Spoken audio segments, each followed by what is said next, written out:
Hello guys, for today's video, ayan, magluluto tayo ng meaty fried rice at inihaw na lento gamit ng ating indoor grilling pan. Habang umiinit na yung ating pan, pahiran lang natin ito ng konting mantika at ihanda na rin natin yung ating karne. Nakamarinate nga po pala yung ating karne, magdamag. At nilagyan ko lang din naman ito ng konting kalamansi, toyo, paminta, konting asukal at ketchup. At ngayon, ilagay na natin yung ating karne. Hayaan lang muna natin itong maluto ng hindi ginagalaw nang sa ganon magkaroon ito ng magandang grill mark.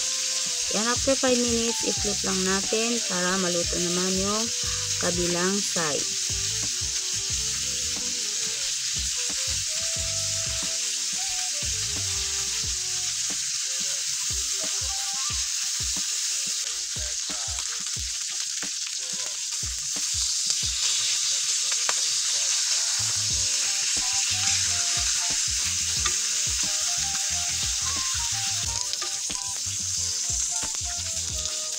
Ayan, pagluto na siya, set aside ko lang muna at i-ready ko naman ang isusunod kong lulutuin na fried rice.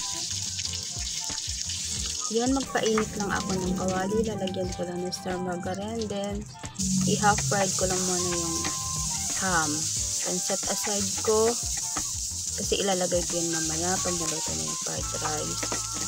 Ayan, and next ko naman yung itlog.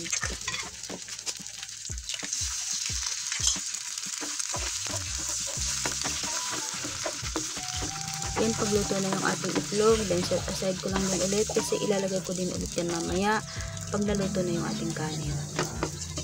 At ayan, igisa ko lang ulit ng bawang sa star margarine. Igisa ko lang ito ng mga 1 minute or hanggang sa mag half golden brown, then isunod ko naman yung kanin.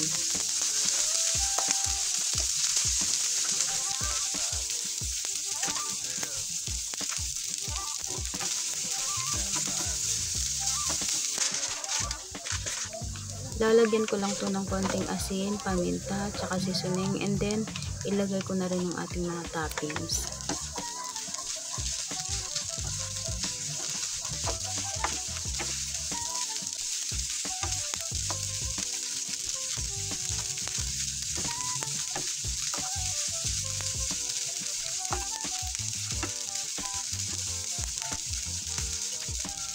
At ayan, luto na yung ating meaty fried rice with grilled pork.